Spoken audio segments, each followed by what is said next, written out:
And welcome back to Edric Poon Company, the podcast where anybody can inspire everybody. I'm Edric, your host, and joining us this week, I've got the pleasure of speaking with Mr. Lavine Hemlani, the CEO and founder at Xccelerate.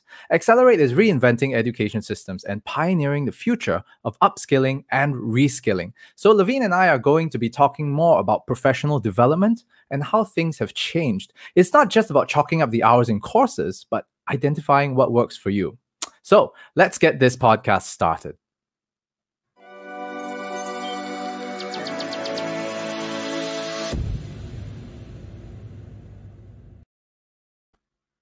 All right, here we go. Hey, hi, Lavine.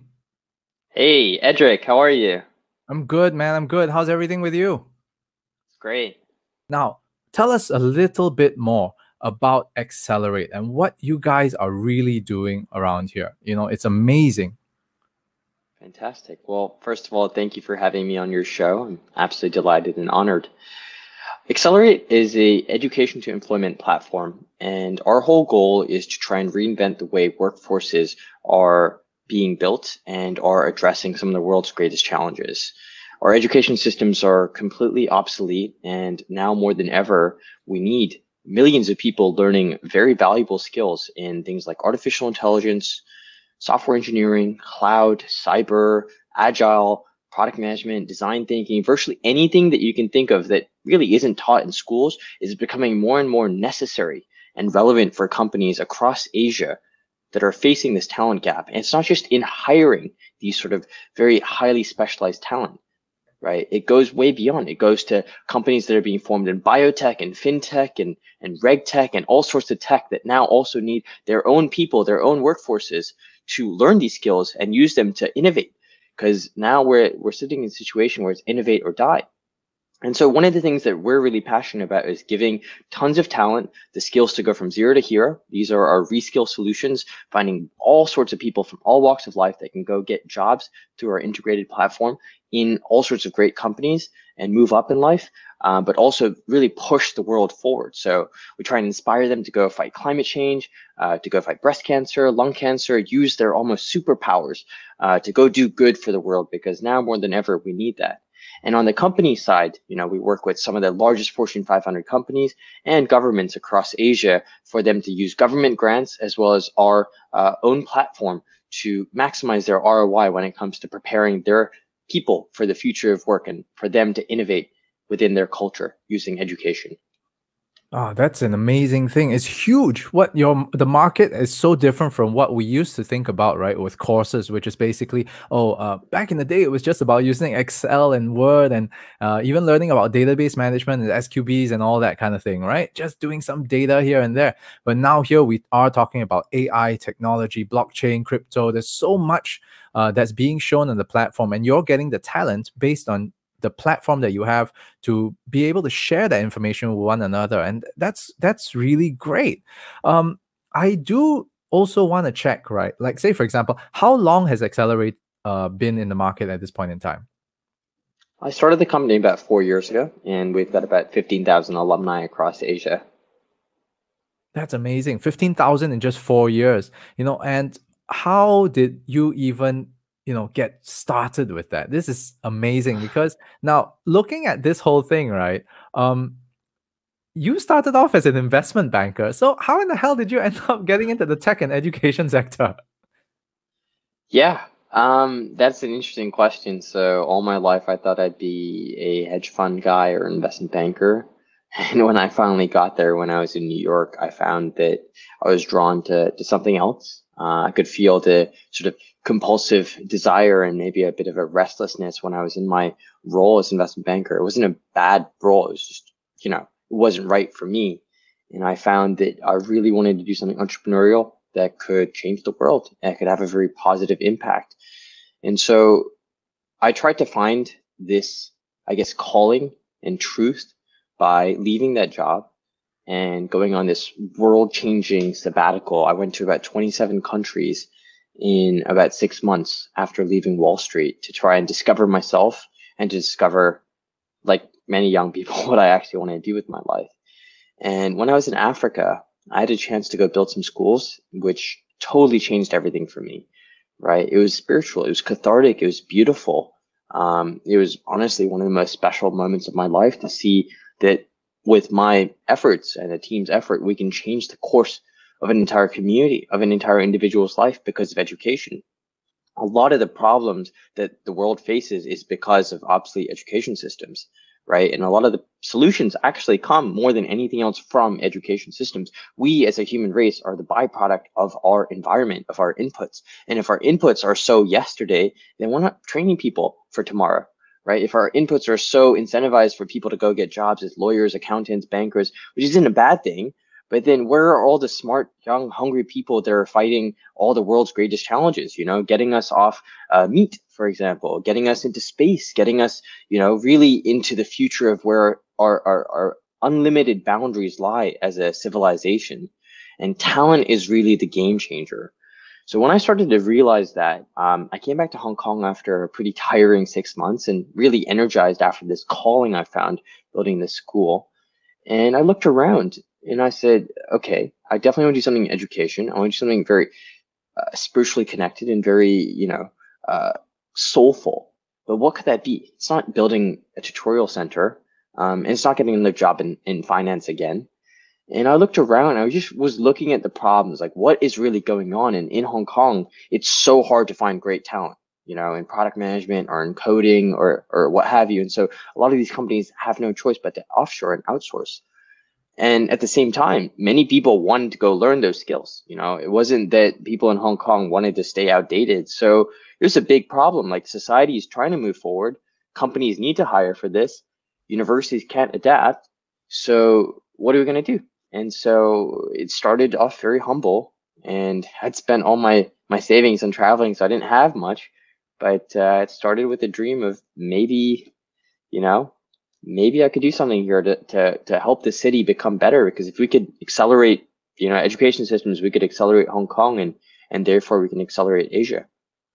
Right. So I'm jumping the gun here, but you mentioned just now that you spent all your savings in travel. So how in the world did you end up founding essentially a tech company? Yeah. I think a lot of people who want to go start companies and have that dogged determination that they are going to do it, that it comes from within, that no matter what, money is just one of those many obstacles you have to find out when you're first starting off. There's so many. And so I didn't really think that much about it, right? I said no to all the job offers, and I kind of burned the boats, as the Greeks used to say, which means I had nothing. I was forced against the wall. I had to find a way, or otherwise, this was not going to work. I was dead.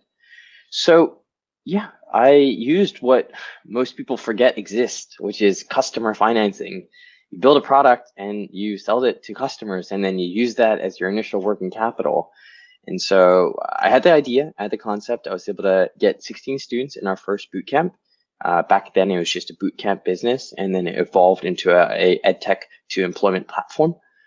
But yeah, by using sort of deposits and the students paying upfront with a negative working capital business model, I was able to circumvent the sort of $500 that I had left in my bank account, and build a business the good old fashioned way. Fantastic. That is amazing, to hear the bootstrapping method still exists in this case. Because over on our side, we're always thinking, how are we going to get started capital? Do we need the investors? Do we need this and that? And then after, we got to get an MVP out. We got to put this out to market, try and get funding, or at least seed funding, And here you are just saying that you had $500 in your pocket and you're making it work already. So that is an amazing story, on your end. Now, when you started up the company, in fact, right now, I think you should already know this, I believe. You probably already know what the end goal for Xccelerate is. And what do you think that is that will make you go, okay, I've really made it? Yeah, I would love to see us as a public company on the New York Stock Exchange. I'd love to see us operating in hundreds of cities. So we have offline, I guess, talent factories or talent nodes, as we call them, learning lounges that take, very hungry talent and make them full stack, hireable, job ready, data scientists, software engineers. I mean, it's not just these, right? It's even roles that are going to come tomorrow that we don't even know will Mm. exist, right? Like a AI ethicist or like a biomedical engineer 2.0. So there's a lot of jobs, and we don't want to be the company that's just doing the supply side. We want to be at the forefront of bringing new jobs into countries and cities like Singapore and Hong Kong, helping the economy, helping companies figure out what that future of work looks like on the demand side and the supply side using a data science approach. And so the IPO is really just a milestone, right? To say, okay, well, we now operate in 500 cities and we have, a certain threshold of revenue. But what matters way more to me is that we are having a concrete impact on the future of humanity, right? We are producing now thousands, if not millions of talent that is out there fighting the world's greatest challenges. To the extent that we have all these young, hungry talent that is now, working in tech and using these skills and their knowledge applied to world-changing problems, that to me matters way more, because that is a fundamental altercation of what education systems are doing. I don't think one can really reach an end goal. I think it's a relentless self-improvement iterative engine.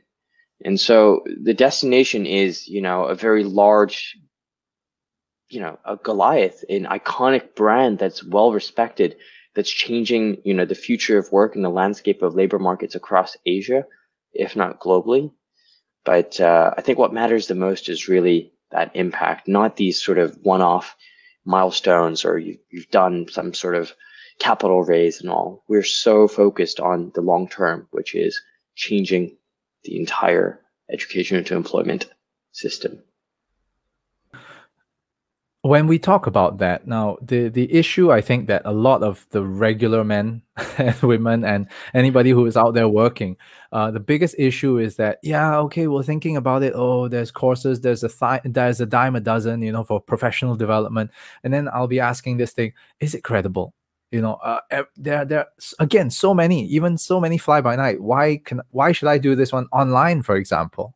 That's always been my question. How did you establish Xccelerate to become credible and basically just shut all these naysayers down?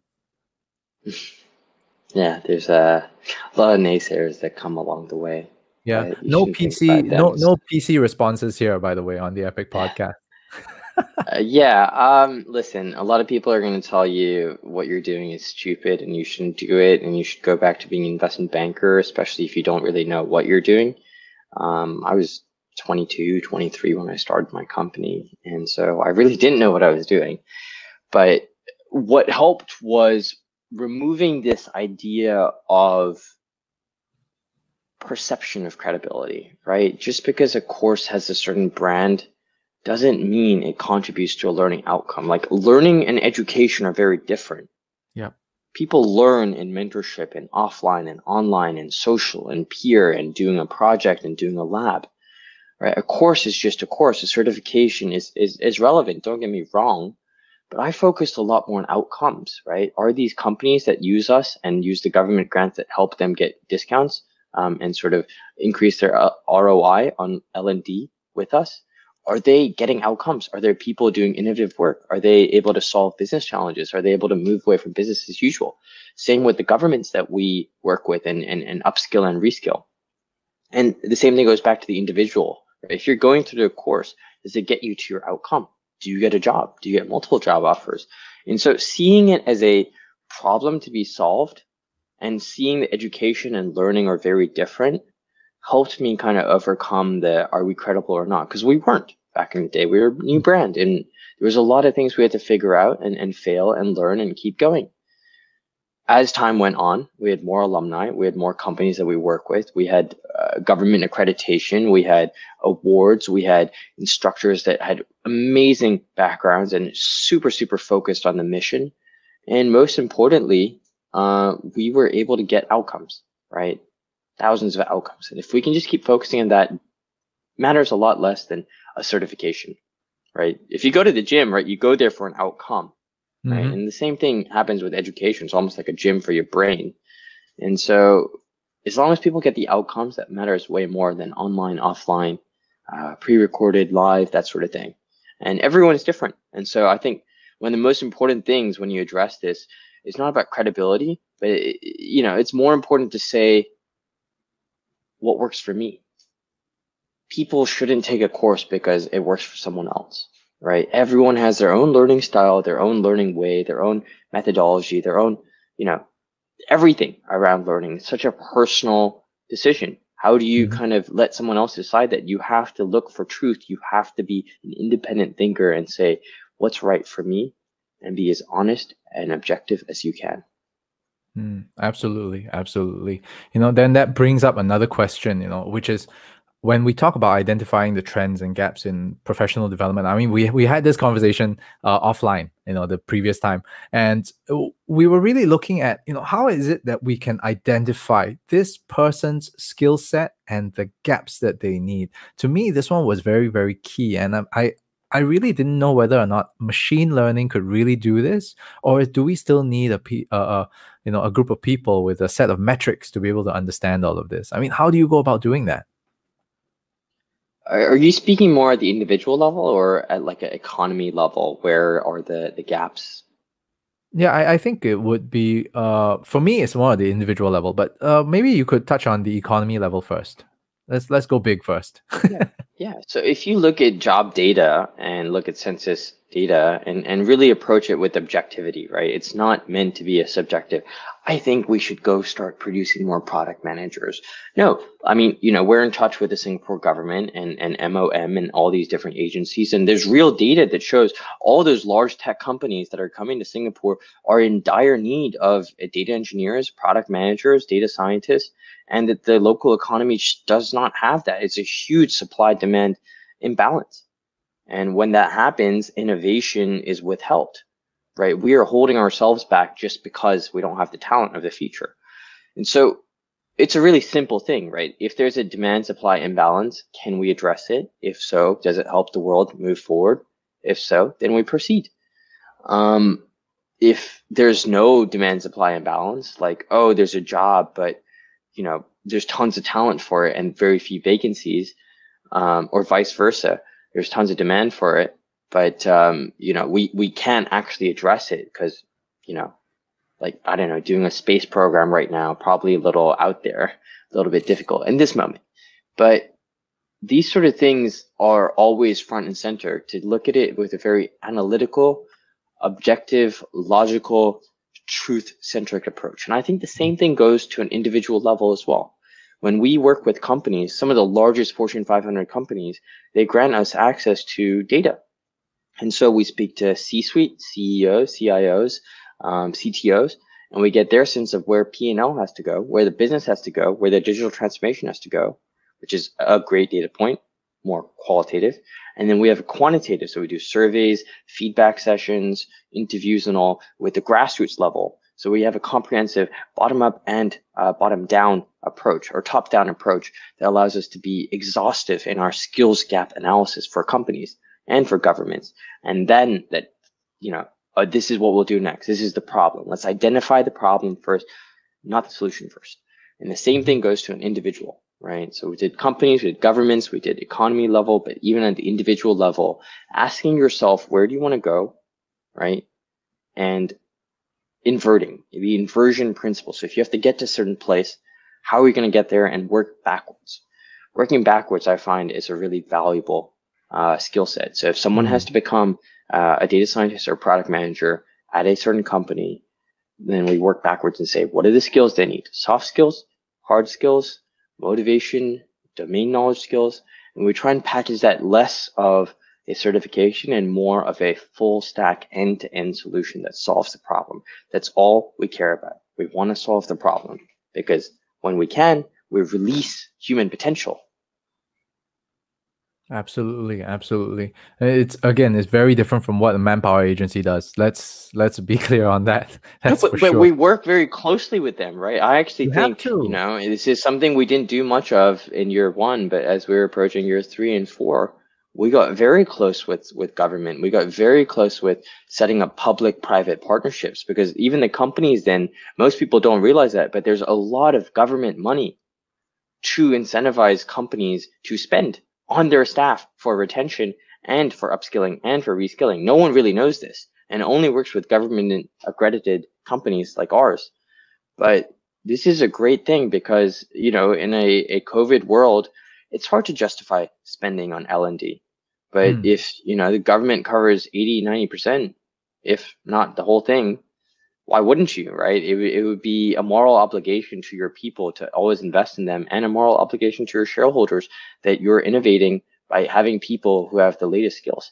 Like, imagine if you were in the 80s and 90s and you put Excel on everyone's computer and you go through the hassle of buying everyone a computer and they all show up with notebooks because they don't know how to use it.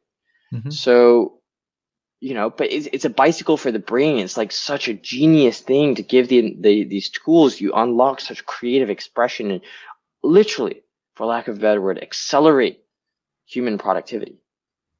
And that is beautiful, right? Because it was just the knowledge. It was just the awareness. It was just the education. That was the final gap.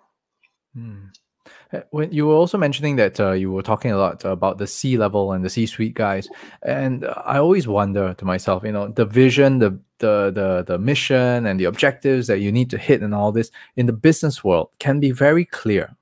I do think that they are very tangible, very clear goals that are set most of the time, you know, about what kind of company you're looking for, what the image is, and the ultimate business goals. At the same time, I'm always looking intrinsically, you know, about this whole thing about corporate culture. You know, when you're coaching or you're teaching or you're finding the right people to talk about organizational development, so on and so forth, these are scientific tools, but can corporate culture really be taught? That's the thing. Every company is so different. And corporate culture, can it be taught, or should it just be modeled? I'm confused about that. I think one of the greatest things about humankind is that we are very adaptive creatures.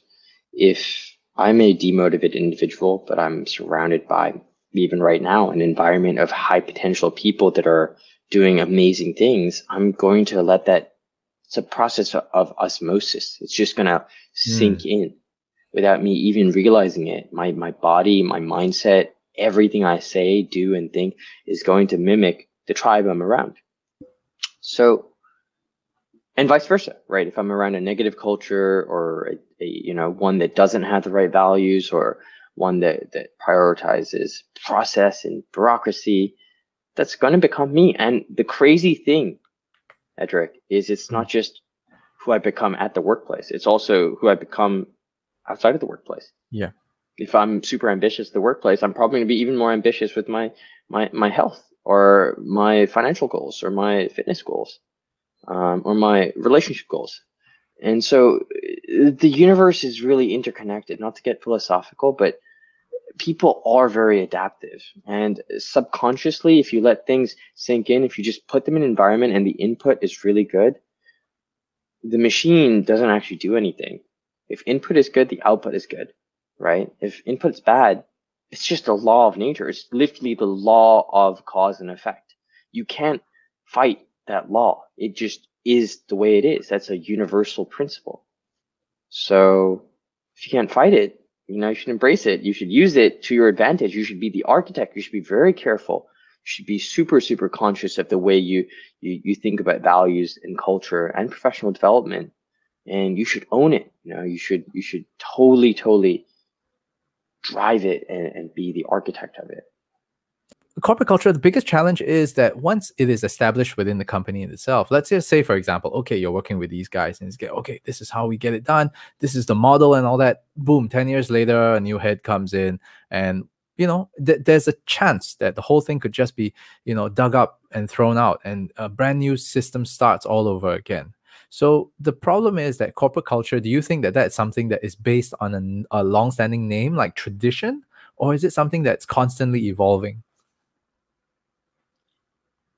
Change is constant. Change should be constant, right? Life and death is a clear example, right? A new generation comes out, a new species comes out. So I welcome it. I actually think there are elements of tradition that you should hold on to, values, right? But there's always two questions, right? What business are you in right now? And what business are you trying to become? What is the business of where you're going? It's the same with an individual level. It's who you are today as a result of all the inputs you've ever had from the moment you were born. And there's also who you're trying to become. Who are you going to become? So to address your question, I think it's really, really important that you just look at the inputs, right? It all starts with looking at the inputs. And if the inputs, I mean, the inputs are going to change. Change is necessary. So then the question is, how do you create positive change, not negative change?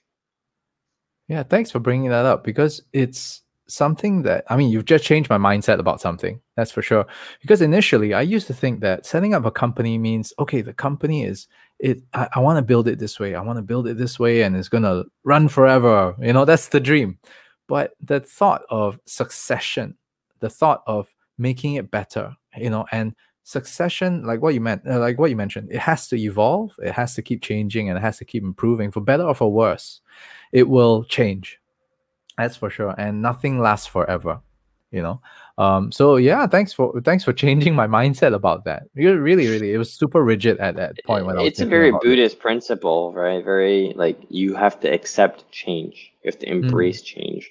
I do think when you're building a company, the vision, you know, we've always wanted to have a social element to what we do. And no matter how big we are, there will be millions of dollars of scholarships we give out to those that are underprivileged, or to kind of enhance women in tech, for example. And that's just values, right? Values should stay the same. You should have that DNA of wanting to do audacious things, right? We're not here to build some small little side in the corner tutorial center. We are here to reshape the future of work. Now, that was a fundamental value, but the approach has evolved. There's been many trials and failures, many different things that worked and many things that did, which have evolved into what we are today, because we just started off very, very, very humble.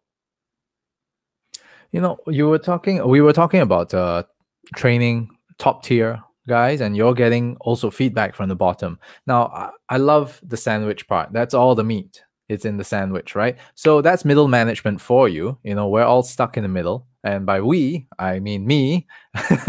So I have this question about how you know, Xccelerate is actually going to be able to help move the frozen middle. The biggest issue right now is middle management. There's a huge talent pool, right? It's huge. Some motivated, some more motivated than others. But at the end of the day, there's only so much space to move up. So what can a player like Xccelerate do for companies to identify top tier as well as maybe so-called second tier guys to push them up?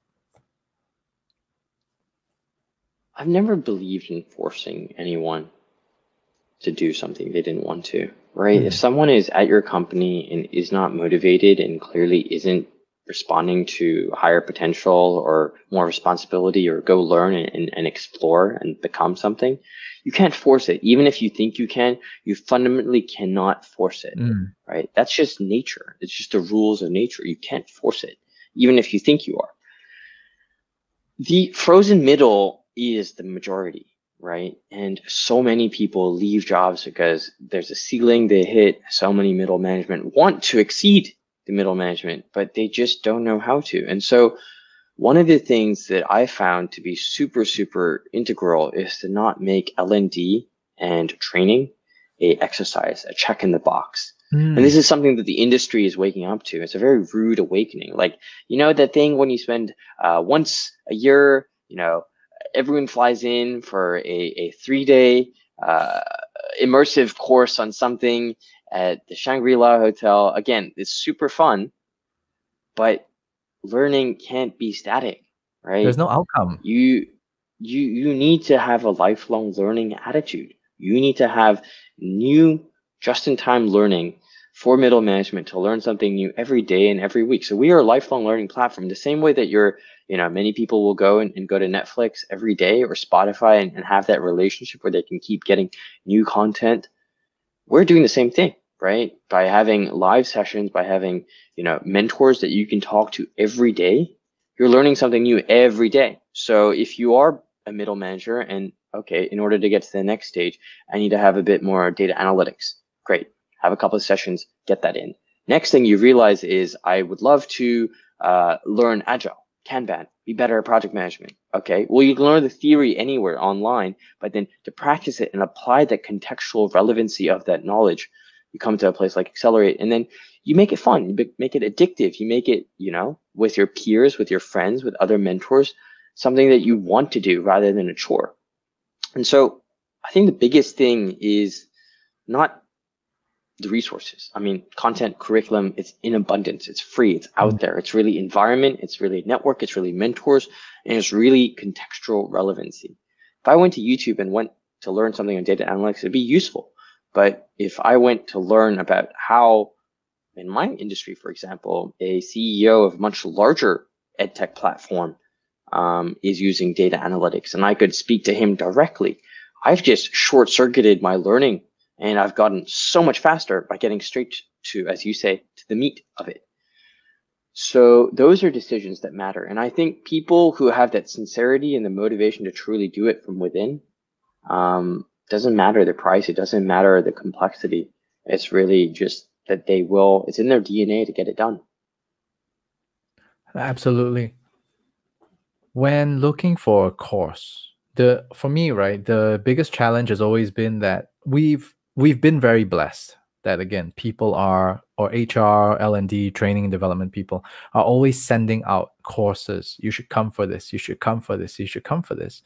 But there's always that one thing that holds us back. Is this really for me? Does this really work? Do you think that this is something that is easily addressed, or do you really think that somebody needs to go in there and just go, hey, what's the real problem here? Yeah, no, absolutely. If you think about the music industry, back in the day, you had to buy music in albums, right? And now, today, we have the luxury of building our own playlists and picking our own songs. And I think skills and education is unraveling and becoming decentralized in the same way. And we actually have that as a core part of our value proposition, that personalized learning, that you learn the way that works best for you with the sort of topic that interests you the most, and you become addicted to lifelong learning in your style, your way, for many, many years to come. That is the whole point of this. So the same way education was once, you had to go get a degree. That is like an album.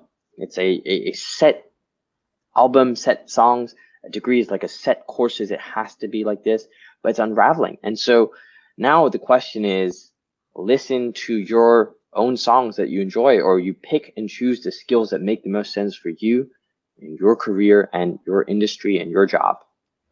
And I think it's really important that people wake up to that. I think it's really important that you take ownership of it. You don't just get told and I'm listening. You should be the driver in the seat, and you should pick and choose what things you want to learn. Correct. And that's also another conundrum that I realized in quite a number of peers as well. One of them is, yeah, I know this is good for me, but it's not what I want to do anymore. It becomes, you can't have like 20 people learning the same thing at the same speed and expect that all 20 of them want to learn that in that moment, right? There's this really amazing rule. It's called the Goldilocks rule, which is getting a sense of flow and then getting a sense of tranquility and peace when you're learning. You get really focused on it, which is why personalized learning is really important. If I learn better at night at 2 a.m. and I learn better online, speaking to a mentor, then with Xccelerate Live, one of our platforms, I can do that. I don't have to rely on 20 other people. If I am supposedly interested in fintech, but I'm way more interested in the investment side in crypto, then I'll go pick and choose that. So I really want people to like follow their curiosity, and that makes learning way more fun and way more effective. And the whole point of that then is to debundle it, decentralize it, so that you don't have to be bound by time and space and format. You're bound only by curiosity, which is unlimited, and human potential is unlimited. It's boundaryless. How do you think this will apply to a more mature individual? I'm just curious, because the younger generation would be more tech savvy, but the mature guys, the mature learners, right, who are coming in, who are a little bit more traditional, we still get books and whatever, right? At the same time, do you think that they'll be able to find Xccelerate to be useful to them, despite the age gap? Yeah. From our alumni, we have data on it. We see some people who are super, super mature, and they're still learning things like data science or coding in their 60s. It doesn't matter the age, right? I actually think age is more of a distraction and a stigma than anything else.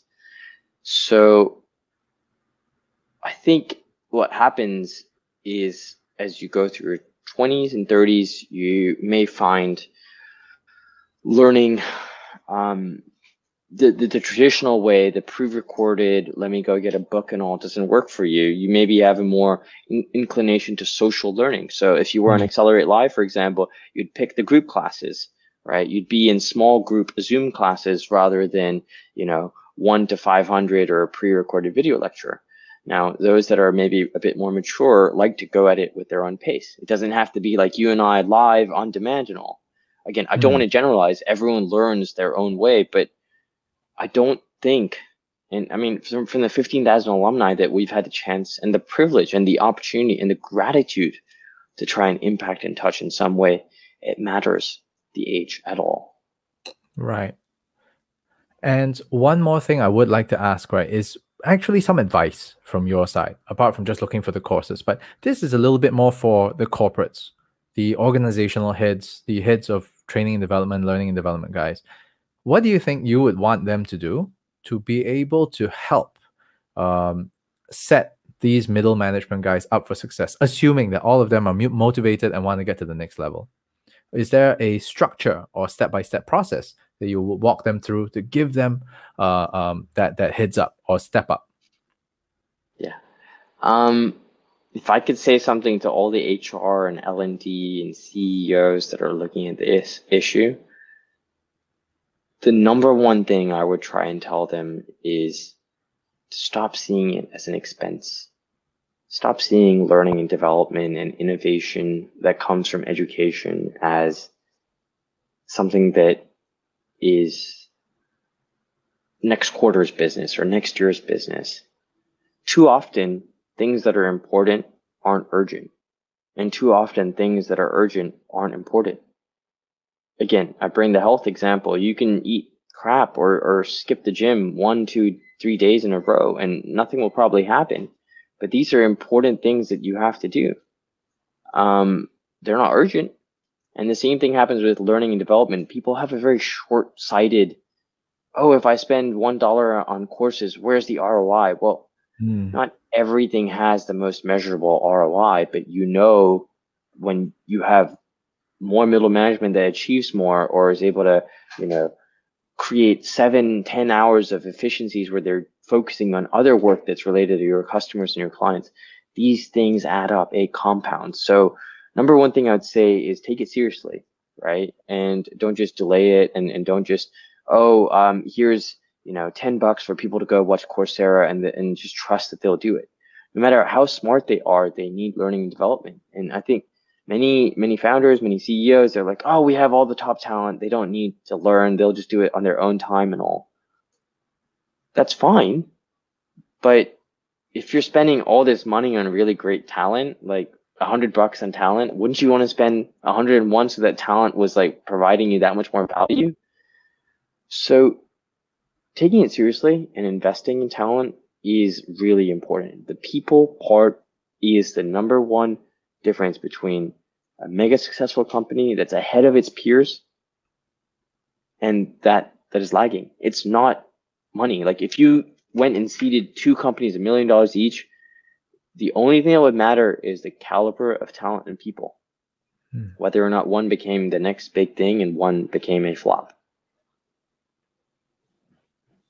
True. And now we talked about, thanks so much for the advice to give to the bosses out there, who are looking into learning and development, training and development, and HR. I would like to hear more about how you run your company, actually. For one example, what is your style of leadership and what are the key leadership values that, allow you to run your company in such a wonderful way, knowing that, we're getting people to invest in our talent. I jolly well better invest double in my people. Absolutely, absolutely. Well, um, Xccelerate has 6 core values. If you spell them out, that's kind of funny because they add up to faster. Fearless, audacious, speed, transformative, evolve, and respectful. So fearless means we want people to be bold and risk-taking, right? Audacious, we're not here to build something small. It has to be, if we're going to do something, it has to be big, transformative. Speed, well, it's in the name. We got to move really, really, really fast. I think speed is probably one of my favorite values because I saw that when I started the business a few years ago, that doing things really fast was the make or break. We didn't spend a year or 2 years planning the website and getting the business model planned down before launching Xccelerate. I spent like 6 weeks from idea to first bootcamp with,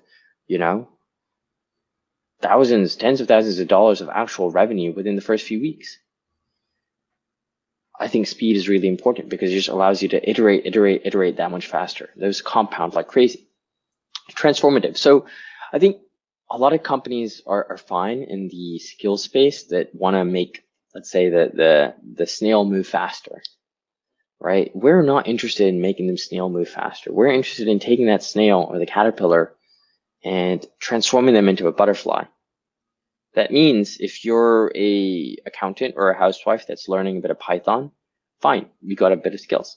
But if you're getting the full stack transformation and now you're a data scientist with a brand new trajectory ahead of you and you have all this potential that you've just been able to unleash, that's transformation. Same thing happens with an economy or a company. We're not here for them to do a check in the box little Python exercise, right? We're giving them applied, customized, bespoke solutions so that the data science training, for example, is with their data for their people, done in a way that is the highest ROI, done in a way that's contextual relevancy. So if you're a finance company, it's the right tools for a finance company in that peer set. Evolve matters a lot. So we have this idea of starting small and thinking big, but just evolving really, really fast, right? The Xccelerate of a few years ago was tiny. It was like 1 or 2 people. And now we're in 5 different cities. Probably the most important one is respect. So I think that one of the things that I've learned is having a culture where everyone respects everyone. Customers, students, the receptionist, the janitor. If we just treat all of us, even when we have disagreements, right? And I think disagreements are great if you can argue things intellectually, right? If you and I disagreed and we yelled at each other, it doesn't really help. But if we like really went and objectively looked at truth and both of us could find the truth by looking at it with each other's perspectives and do so in a way that's intellectually respectful, we are going to make a lot more progress than if one of us was just hot-headed. So respect is really, really important. And I think the most important thing comes from respect for yourself. So I try to make sure that anyone that's working at Xccelerate respects themselves enough to want to take it seriously. When we're here, we give it our 150%. We move really fast. It's not like, oh, you have to work 120 hours a week like the investment bank, but you do take it seriously. And so making sure that people have that sincerity to take this really seriously and that it's a commitment to the mission more than the job or to yourself, and that we're all in this together, I think really, really helps from a value standpoint. In terms of leadership, I try to let really talented people tell me and tell other leadership what to do. We set the vision, we set where we need to go, but it's really important that they feel empowered. It's a ownership culture rather than today you have to do this at 9 o'clock and at 9:30 you have to do that. It just doesn't work, right? I think the last thing, and this is something a lot of companies struggle with, is to remove silos. So we don't really put people around, oh, you're marketing and you stay in marketing, or you're sales and you stay in sales, right? You need to think of people in squads, and that means cross-departmental, cross-functional teams. A product person meets a designer and a salesperson. They sit down for a goal. The squad comes together and then the squad leaves after the goal is met.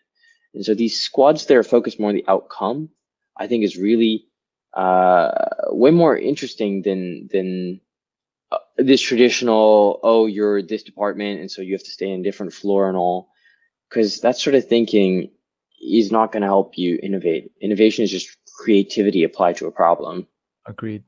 Agreed. Because everybody has a different perspective. Sales guy can still help marketing. Marketing can still help sales. And likewise, operations can help in all these things. So everybody is able to contribute in different ways and clear all these blind spots up. If everybody could just work in these squads, yeah, that's a great thing. And it's great because you actually answered the question before I actually wanted to ask you. But there is one more though. What is the corporate culture in Xccelerate that is very unique to yours, where you think that it should be shared with everybody else and others should model? Yeah. I think one of the things that separates us from a lot of different startups when it comes to corporate culture is the emphasis on societal transformation. I mean, there are alarm bells and gongs and celebrations in our team when we see our students get jobs, right? The sheer pride and joy when we see companies transform, that really matters to us. So the outcomes focus matters a lot more than if someone did this really cool report. No one cares if you did a 75-page presentation that no one ever looked at. Surprise, surprise, right? And it's very different in many different cultures. And I think what's most important is people think for themselves what culture is important for them. When we, in the early years, were looking at other people's culture and said, we want to mimic that, we really messed up a lot of things. And we said to ourselves, what is important for us? What is unique to us? Let's think for ourselves. Let's really, really use our own experiences to understand what culture works best for us and be unique about it. I think that has made all the difference. And that uniqueness has been a central, unwavering focus on outcomes. Everything else is secondary. I would also like to find out one last thing from you. Now, you're a pretty fit guy. All right. You keep mentally very sound, very energetic. How do you do it? What's your secret? Is it 9 hours beauty sleep? Do you have a special pearl powder and mask? What do you do? You know, I used to read a lot about those things, right? Go and learn from leaders what they do. And I find the answer is actually not external. The answer is internal. Deep down, your body already knows. Are you a 5 a.m. guy or a work at 3 p.m. guy, 3 a.m. guy?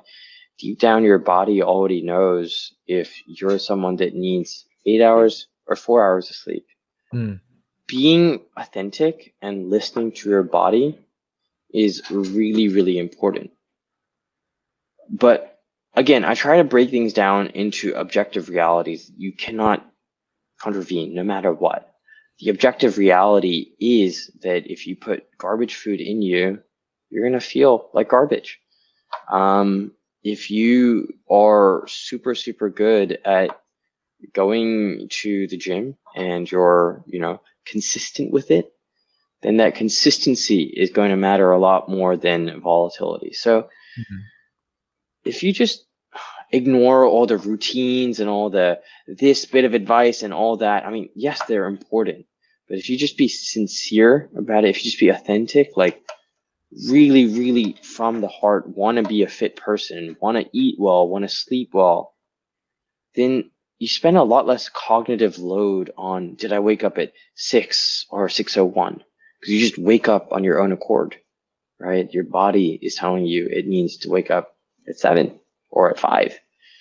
And I think really following that authentically matters a lot.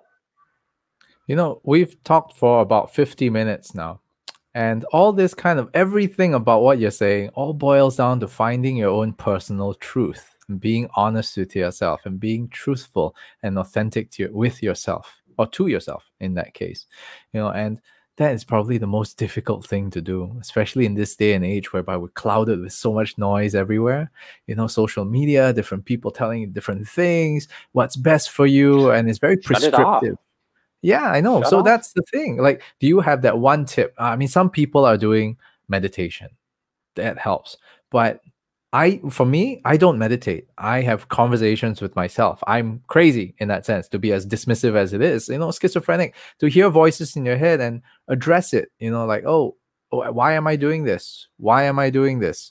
Is this right for me? Am I being true to myself? I'm consciously aware of questioning myself. That is what's happening with me.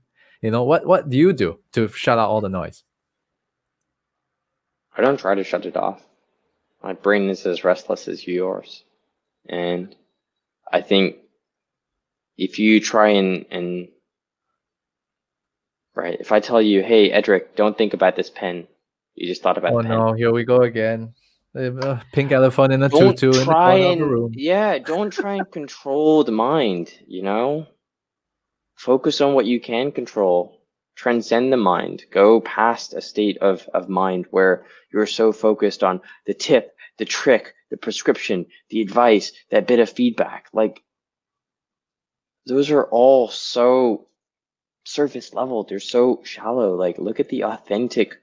What do you really want in your life? What would you willing to be what would you die for, right? What would you really, really want to do if you had a very finite period of time, which we all do? People need to confront their mortality and realize that, yeah, 50, 60, 70 years, imagine if you only had 5 years, how would you live your life, right? Live your life in a way that is so precious and really, really be honest, right? And most people are scared. It is a very scary thing to confront that, because that's why we collect all these little things to protect ourselves from finding out who we are. You know, a lot of people think that, oh, you're running towards something. I would argue a lot of people are running away from something. Ask yourself, what are you running away from? What do you truly want? If you truly, truly want something, you'll just do it, right? It's less of 5 minutes, 10 minutes meditation, right? If you truly desire peace and tranquility and you're authentic with that want, then you'll do things like shutting off social media, right? If you're truly, truly focused and have clarity, I think clarity matters a lot more on what you want than and what you don't want than motivation. A lot of people who interview with us, right, I like to ask, one of my favorite questions is, what do you truly want in your life? And so many of the answers are so, you know, cookie cutter, and I want to be happy, I want to be successful and all. Like, most people don't have that internal maturity to look inside and say, I have a lot of clarity on where I want to go. And this is how I want to use limited seconds and breaths that I have in my life. And that's so important. Fantastic. On that note, right? On that note, that is one hell of a motivating speech. And with that, that marks the end of the Epic podcast. We have one more thing at the end of the podcast, and that is the Epic Questionnaire. So what this is a little game that we always play at the end of every episode. That is basically a rapid fire session with 10 questions with our guest. So are you ready, Mr. Lavine Hemlani? Let's do it. Make it epic. All right. Now, Lavine Hemlani with the Epic Questionnaire. Question number 1.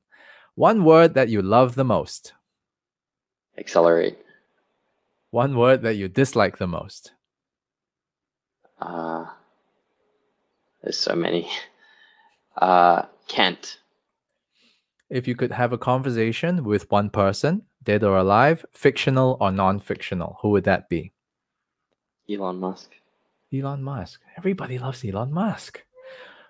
What do you say to yourself in the morning, either in the mirror or when you get out of bed? Life is short. Make every second legendary. Make every second legendary. Nice. Learned something again today. Name one superpower that you'd like to have. the ability to control time. Favorite dish to eat?